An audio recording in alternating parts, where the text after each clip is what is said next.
अगर आपकी monthly salary 20,000 है तो शायद आपको लगता होगा कि अमीर बनना तो मेरी किस्मत में है ही नहीं और मैं हमेशा ब्रोक ही रहूंगा। लेकिन क्या होगा अगर मैं आपसे कहूँ कि ये 20,000 की सैलरी आपको एक दिन एक करोड़पति बना सकती है। चल झूठी।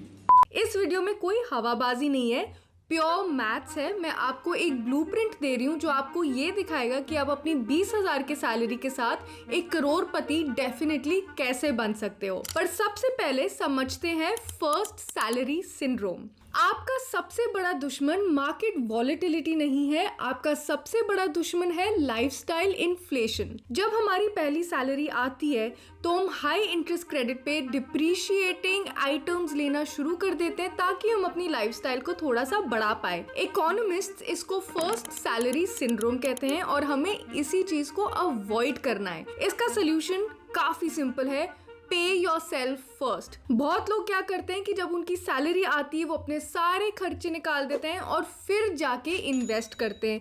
लेकिन आपको उल्टी चीज करनी है, आपको पहले से ही एक प्री डिटर्मिन्ड अमाउंट सीधा ऑटोमेट करके एक सेविंग्स अकाउंट में डाल देना है जैसे ही आपकी सैलरी आती है।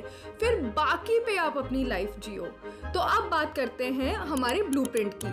पहला पॉइंट है कि हम एक एक्सट्रीम 50-30-20 बजट फॉलो करेंगे। आपकी सैलरी है 20,000 रुपीज, इसका 50% है 10,000 रुपीज और ये है आपकी नीड्स के लिए, यानी कि रेंट, EMIs और ग्रोसरीज। इसका जो 30% है वो है 6,000 रुपीज, ये है आपके डिस्क्रेशनरी वांट्स के लिए। और जो बचा 20% है वो है 4,000 रुपीज और ये जाएंगे आपके सेविंग्स में। अब आप सोच रहे होंगे कि 10,000 रुपीज में मैं अपना घर कैसे चला सकता हूँ, और इधर ही आपका एक्सट्रीम वाला पार्ट आता है। रेंट की पहले बात करते हैं। मान लो आप एक टियर 1 सिटी में रह रहे हो जैसे कि मुंबई या बेंगलुरु। इधर एक खुद का अपार्टमेंट मिलना बहुत मुश्किल होगा, मैथमेटिकली इम्पॉसिबल होगा इस रेंट के अंदर। तो आपको एक पीजी में रहना है। सिंगल शेयरिंग तो नहीं हो सकता है, डबल शेयरिंग या ट्रिपल शेयरिंग पीजी ढूंढो जहां पे आपका रेंट 3,000 से लेके 10,000 वाले रेंज में होगा। सेकंड चीज है जो आपकी ग्रोसरीज है। अभी के लिए आप एक्सपेंसिव सप्लीमेंट्स और फैंसी फूड को बिल्कुल अवॉइड करोगे।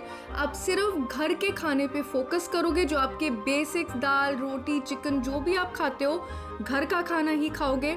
अगर आपको बाहर से खरीदना है तो आप सोया चंक्स, पीनट्स ऐसे टाइप के सस्ते चीजें ले सकते हो जिसमें प्रोटीन तो होता है लेकिन आपकी वॉलेट को वो खाता नहीं है। आई नो ये थोड़ा बोरिंग साउंड कर रहा है, आपके सारे फ्रेंड्स बाहर जाके मस्ती कर रहे होंगे, लेकिन इसीलिए तो हम इस बजट को कह रहे हैं कि एक्सट्रीम बजट। अब ऑफेंस से पहले एक तगड़ा डिफेंस तैयार करना बहुत ही जरूरी है।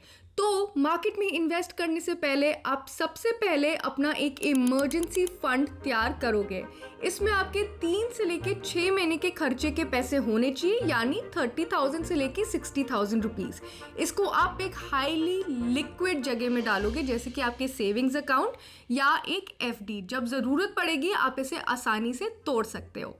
अब बात करते हैं आपके लाइफ और हेल्थ की। प्रधानमंत्री जीवन ज्योति बीमा योजना सिर्फ 423 रुपीज में आपको 2 लाख का प्योर टर्म कवर देता है। साथ में प्रधानमंत्री सुरक्षा बीमा योजना आपको सिर्फ 20 रुपए में 2 लाख का accidental disability and death cover देता है।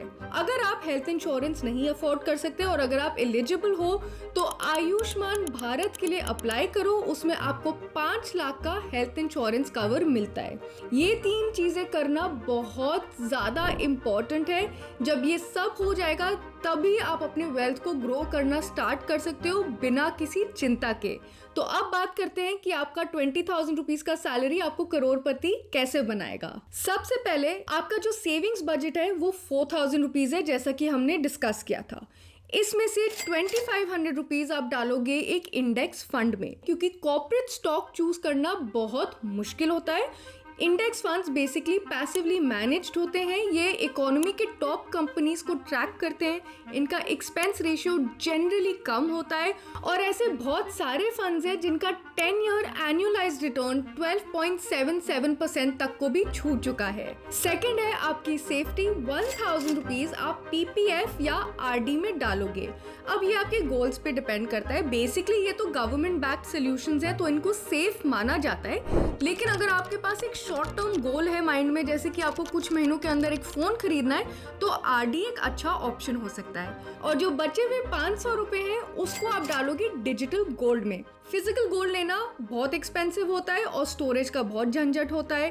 गोल्ड ईटीएफ में भी इन्वेस्ट करने के लिए आपका मिनिमम अमाउंट थोड़ा ज्यादा होता है, तो इसीलिए आप डिजिटल गोल्ड में इन्वेस्ट करोगे ताकि आप फ्रैक्शनली 24 कैरेट 99.9% प्योर गोल्ड में इन्वेस्ट कर लो और आपका वेल्थ ग्रो करे। अब आप ये तो समझ गए हो कि पैसे कहाँ डालना है, तो अब समझते हैं कि ये पैसे ग्रो कैसे करेंगे। यहाँ पे आता है 8th wonder of the world, यानी कि कंपाउंडिंग। मान लो आपने एक ऐसा फंड चूज किया है जिसकी एनुअलाइज्ड रिटर्न 12% है और आप हर महीने इसमें 4,000 रुपए डाल रहे हो। 10 साल के अंदर आपने तो 4,80,000 रुपीज डाले होंगे, लेकिन आपकी वेल्थ होगी 9,30,000 रुपीज। लेकिन असली जादू तो आता है लास्ट डेकेड में। 30 साल बाद आपने डाले होंगे 14,40,000 रुपीज, लेकिन आपका वेल्थ 1,41 लाख हो चुका होगा। इसका ये मतलब है कि अगर एक 21-22 साल का पर्सन आज ही स्टार्ट करे, हर महीने 4,000 रुपए इन्वेस्ट करे, तो 52 की एज तक पहुंचते पहुंचते वो एक करोड़पति बन सकता है। ऐसे ही लो कॉस्ट इन्वेस्टमेंट्स के बारे में जानने के लिए paisasiko.in पे जाओ। वहाँ पे बहुत सारे कॉम्प्रिहेंसिव आर्टिकल्स हैं जो आपको ज़रूर हेल्प करेंगे। अगर आपको ये 20,000 रुपीज़ की सैलरी का ब्लूप्रिंट पसंद आया तो वीडियो को लाइक ज़रूर करो, अपने फ्रेंड्स के साथ शेयर करो और पैसा सीखो को सब्सक्राइब करना मत भूलना।